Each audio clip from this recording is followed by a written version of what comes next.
Hey folks, one of the plants that a lot of people use in their garden or have heard about is comfrey. See how beautiful this plant is?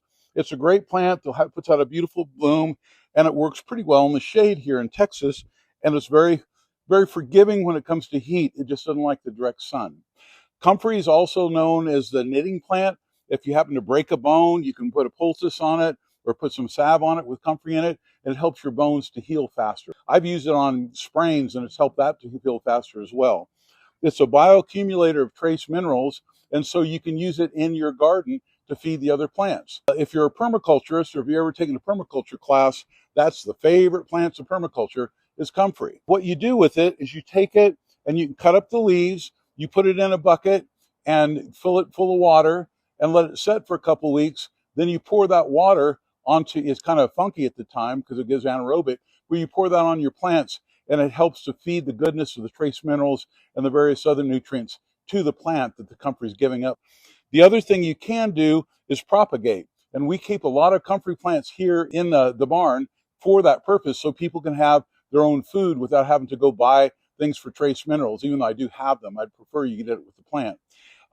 Some of you are also trained in Korean natural farming, and with Korean natural farming, you take this, you chop it up, and you mix it with brown sugar, and you'd layer it. And then when you layer it, the top layer, you put like about an inch cap on top of it, and the osmotic pressure sucks the goodness out of it, and you use that as a spray to spray all your plants with. But either way, it's good to have in the garden. It's great to use for that. Some people make tea out of it. Use that at your own discretion, but I do know it helps with any kind of wounds or broken bones and help your garden to thrive.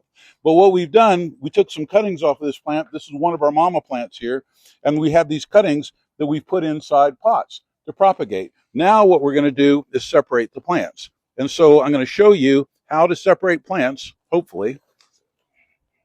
There, now I got it. Didn't want to give it up. You can see all the roots in here, so it's doing quite well, but we need to separate this out.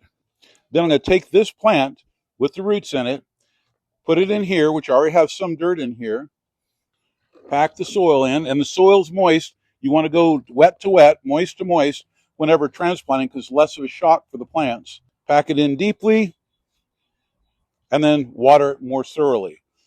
And in about a couple weeks, probably a little longer, about a month, this will be available to buy at our shop, and it'll be nice and full to be put out. So this is one of the things you can do to transplant plants. This one was a little bit more unforgiving because we've let it sit there for long, and you can see how deep the roots are. You can take as well with a knife, let me just show you.